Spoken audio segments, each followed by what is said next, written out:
I remember once when I lost my job, when I was fired out of broadcasting, September 18th, I'll never forget, 1978. I was behind in my house notes, and my house was up for foreclosure. I did everything I could.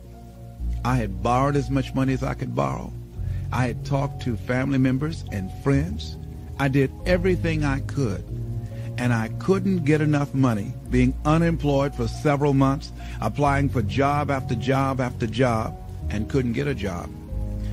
I couldn't get enough money to save the house, but I never felt, and this is very important, the feeling that I had, I never felt that I was going to lose that house. I wanted that house. And so what I did was very uncanny. I released it. I did the best that I could, and at that time, with the limited money that I did have, I decided to take a trip with my family to Miami to go down and spend time in the sun with my children and my wife. We caught a Greyhound bus from Columbus, Ohio, and we went to Florida. By the time I arrived on the day that the bank was to foreclose at 12 noon on the house, I got a call from one of my former assistants who went by the house and called me and said, Les, it's an emergency. Call Columbus right away. I did, and Carolyn Sloan said, Les, you won't believe this. You have a check from the Internal Revenue Service on your income tax. And it was enough to pay the house notes, and I had money over. I never received a refund prior to that time or since that time, and I did not lose the house. So there are things that we don't know or understand, but we do know that if we do certain things, that things begin to happen that's in our favor, that shows that the universe is on our side. Everything that we're seeking, I believe that if we begin to align our thoughts with action and be relentless, don't try 2 or 3 things or 15 or 20 things, but 100 things, 500 things if necessary, 10,000 things as Edison did if necessary, until we find a way out. Many of us, we eliminate many possibilities for ourselves because we really don't do all we can do. I think A.L. Williams was right when he said, all we can do is all we can do, and all we can do is enough. And I think, honestly speaking, even judging from myself, and I think that my commitment is stronger than most people. But if I had to literally measure my commitment in terms of what I put forth in my dream, I would say that I might have given about 18 to 20% of what I'm really capable of. As high in consciousness as I believe that I am, comparatively speaking, where I used to be, I'm still nowhere near reaching 50% of the commitment that I can make to accelerate the growth and the development of my dream and the manifestation of the things that I know within myself that I'm capable of producing. So our biggest challenge is beginning to look at within ourselves to remove those energy blocks, because if we are not producing the income that we want, let us not look outside of ourselves, but look within ourselves to find out, how am I blocking me? Am I really giving it all that I have? Am I really being as creative as I can be? Am I really unstoppable? Am I as relentless as I can be? Am I exhausting every means possible? Am I turning up every rock to find what it is that I'm looking for? How is it that one man or woman can do it and do 1,000,000 times more than these other people, and the other ones don't? It has to be consciousness. It has to be, and when we talk about consciousness, we're talking about a collection of our thoughts, our feelings, and our emotions and experiences used as an active force to produce in our lives that which we want to produce.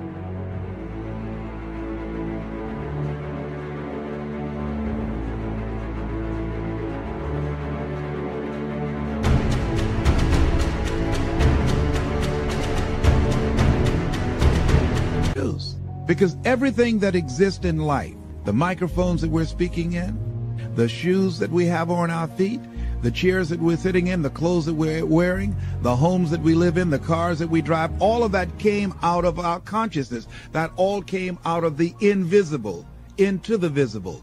And man was a vehicle, the outlet to produce that.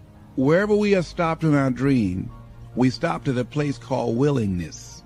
Anybody that's fallen short of their goals, they ran into something that they were not willing to handle. Because in order to reach your dream, in order to make things happen, there must be a willingness to do what is required.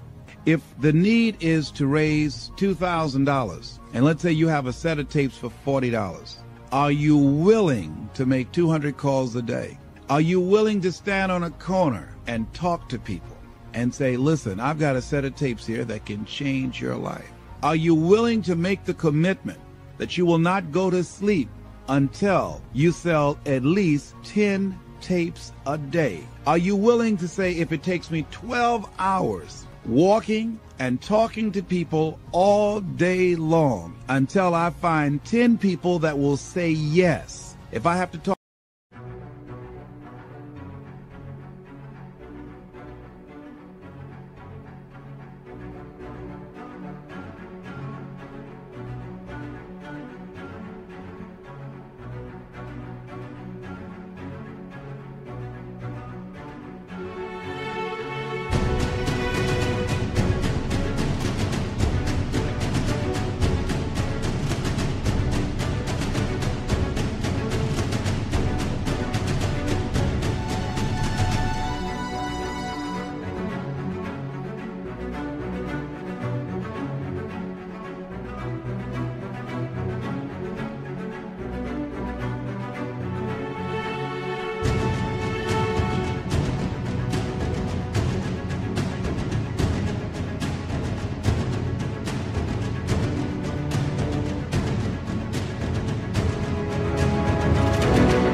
to 200 people or 300 people, that in order to provide food for my family, to provide shelter, to not to have creditors hounding me, am I willing to talk to 300 people a day?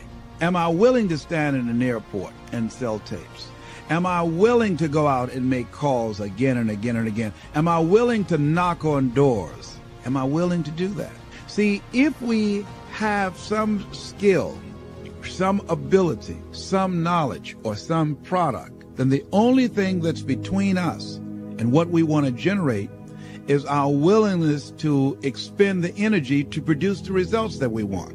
What am I willing to do with my energy, my time, and my knowledge to produce the results? That's the bottom line. What are you willing to do? And what most people don't realize is they don't give up on their goals because it becomes insurmountable or it's impossible, is that they just looked at what they wanted and they just decided within themselves, consciously or unconsciously, I'm not willing to produce this result. Are you willing to say that I need $2,000 between now and next week, and come hell or high water, I will produce that? That's the bottom line. Because the only thing that counts in life are results, not reasons of why you didn't do it, but results. That's the only thing that counts. And we are capable of producing results. That's it. That's the bottom line. Are you willing to honor your commitment to do that? What are you willing to do? How many floors are you willing to mop? How many shoes are you willing to shine? How many phone calls are you willing to make? How many sales are you willing to make? How many jobs are you willing to hold? How much service are you willing to provide? Most people don't keep their commitments. They are not willing to be a no matter what person. That I'm going to make this happen no matter what. Most people use escape routes for themselves. Most people have something that they could point to justify why they haven't produced the results. Some reason. Well, people weren't buying, or the economy is soft. Somebody somewhere is buying. Somebody somewhere is spending some money.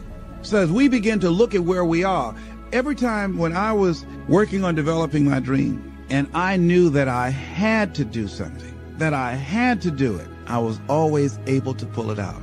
Because I started thinking, if Walt Disney can do it, If a John D. Rockefeller can do it, then I can do it.